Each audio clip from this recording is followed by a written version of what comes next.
Military sources have confirmed a deadly attack on Vangan community in Borno State, where several people were killed by Boko Haram insurgents on January the 28th.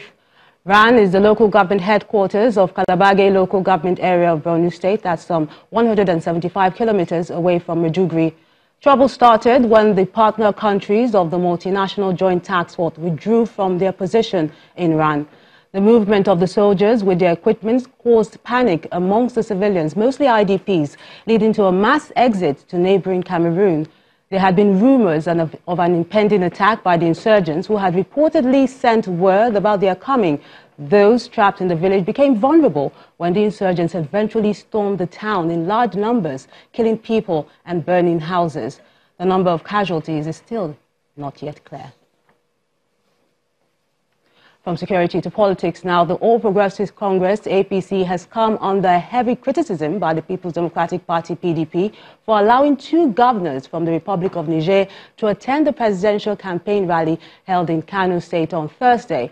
The spokesperson of the PDP Presidential Campaign Council, Mr. Kola Ologodiyan, maintains that the presence of the two foreigners is an indication that the ruling party is mobilizing foreigners to undermine the credibility of the polls.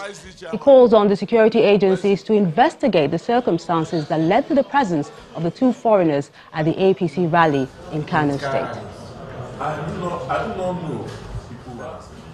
PDP demands an urgent and thorough investigation into the circumstances leading to the presence of politicians and thugs from the Niger Republic at the APC presidential rally on Thursday. The APC and the Buhari presidency must immediately explain the roles being played by Issa Musa, governor of Zenda, and his counterpart from Maradi, Zakiri Umar, both of the Niger Republic, who were cited decking in the attires and official logos of the APC in our political affairs. Our security agencies must immediately investigate and lay in the public domain the circumstances leading to their presence, which more or less confirms that the APC has lost all domestic credibility and has assumed a desperate mode. The presence of the Niger Republic governors at President Buhari's rally signposted a direct assault on the credibility of the presidential election.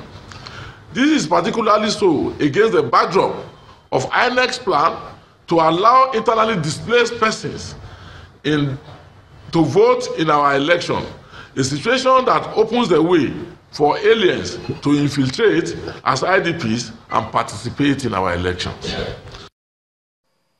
Meanwhile, the Director of Field Operations of the APC Campaign Council, Mr. Nuhu Ribadu, says Nigeria operates a free movement policy and no one should be deprived the right to free movement within the country.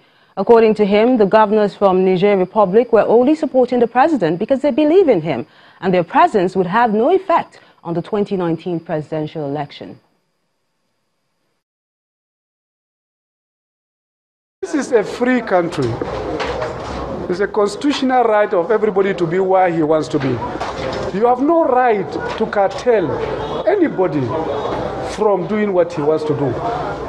I'm not saying that, well, people from West Africa are free to move into Nigeria. We have a protocol, we have an agreement that you don't need a visa to come to Nigeria if you are from West Africa.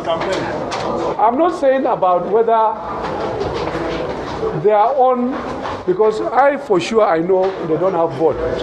They are not going to vote on that day.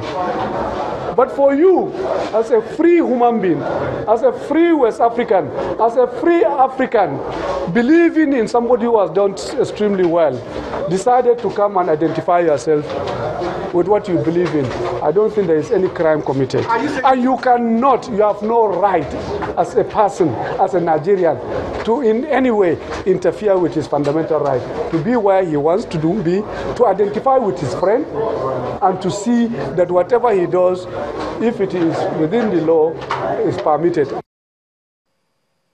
The Vice President, Professor Yemi Osinbajo, says over 9.3 million students are currently benefiting from the homegrown school feeding program under the federal government social investment program. Professor Osinbajo mentioned this in Benin City, the Edo State capital, where he launched the homegrown school feeding program, which the state governor, Godwin Obaseki, says will boost his administration's reforms in the basic education sector. The Vice President ended his trip with a rally and then the commissioning of a house project in Benin. The students and school authorities of Inya Primary School in Monde local government area of Edo State will not forget this day in a hurry. They screech in delight as Nigeria's #2 citizen, Vice President Yemi Osinbajo, alights from his chopper. His mission here is to launch the National Homegrown School Feeding Program.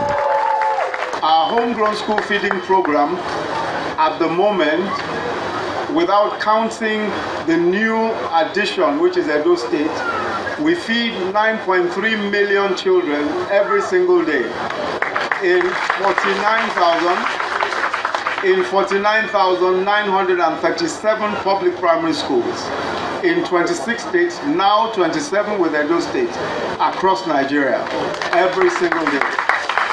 Better late than never, like they say. Governor Obaseki is grabbing the opportunity with both hands, and he is confident that the program will boost the enrollment of children into school. The reason why we did not implement the home school feeding program before now is simple. We were test running our Edo Basic Educational Transformation Program, Edo Best. The taste of the pudding is in the eating as the students savor the spread in front of them. Done with the school feeding program, the Vice President and his hosts, the governors, set out for politics. The team arrives in Abia for this rally in support of President Muhammadu Buhari's second-term bid. APC! The Vice President has a solemn promise. He assures the crowd that their welfare will be given top priority if they vote President Buhari for a second term. There are so many people who need work, so many young men and women who need to be trained. So I give you this key. Professor Osinbajo completes his visit with the commissioning of the first set of apartments of the state-owned housing project. Still talking politics, the governorship candidate of the All Progressives Grand Alliance, Abia in Abia State, Dr. Alex Oti, has taken his campaign rally to Umuahia North local government area, where he promised that the modern ceramic industry and other abandoned companies in the state will be revived. Dr. Oti promised the people that his administration will also set up new ones. Cannot pay salary. If they cannot pay pensioners, if they cannot build the roads, like that Obakara road, they've been building it from the day they were sworn in. Have they finished it? So we will look at what they did. If it is not viable, I will reverse it and do the right thing. Just imagine bringing one industry and local government. That's 17. That's what I will do. One industry and local government. I have told them every power has the time that it will come to an end. Political parties in Imo, Rivers, Cross River and Edo states are campaigning and jostling for votes as the elections get even closer than before. But in Bauchi State, some persons living with disabilities say they are solidly behind the re-election bid of the president. It is about 6 weeks to the governorship election, and political parties across the length and breadth of the nation are putting finishing touches to their campaigns. In Imo State, the governorship candidate of the People's Democratic Party, PDP, Emeka Ihedioha, during his campaign in Ohaji Egbema and Obo local government areas, is wooing students in the state with free and qualitative education. I will implement free and qualitative education in Imo State.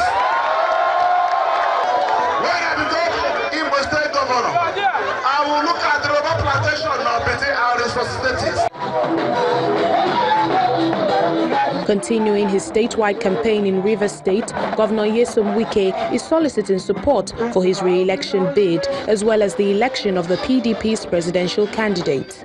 If you want the youth to get job, if you want me to sit down with the president that will listen to us, then we must think twice and vote for Alhaji Atiku Abubakar. Elsewhere in Cross River State, Governor Ben Ayade is not leaving anything to chance as his campaign team moves to Bekwara and Boki local government area, where he is appealing to the traditional rulers there to support his re-election bid. Groundnut production is very primary here. Almost every household does. We decided that we will not put the factory in one location, so we made provision for 4 locations. So, paramount ruler, you will liaise with your chiefs, with my political leaders of Bekwara, to agree on the places to site them. In Edo State, South Nigeria, the All Progressive Congress is intensifying its campaign with visits to Esan West as well as one of their local government areas. Leading the team, Governor Godwin Obaseki asked the people to vote for the APC and its presidential candidate, President Muhammadu Buhari. I told President Buhari that by the grace of God, you will win. And by the grace of God, I will bring you 1 million votes from Edo State. And when I bring this 1 million votes from Edo State, you will give Edo State priority. So anything we are asking for that is rightful, that is due to us, you will give it to us. He says, Governor Edo, take it, I will do it. And in Bauchi State, people living with disabilities are also standing up to be counted as they have declared their support for the All Progressives Congress and its presidential candidate, President Buhari. The leadership of the person with disability call on the members of the union to massively vote for the return of Mr. President and all candidates of the All Progressive Congress in the forthcoming general election. As the parties try to put their best foot forward ahead of the elections, one thing needed at a time like this is for all concerned in the build-up to the elections to ensure that they play within the rules so that the polls will not only be free but fair.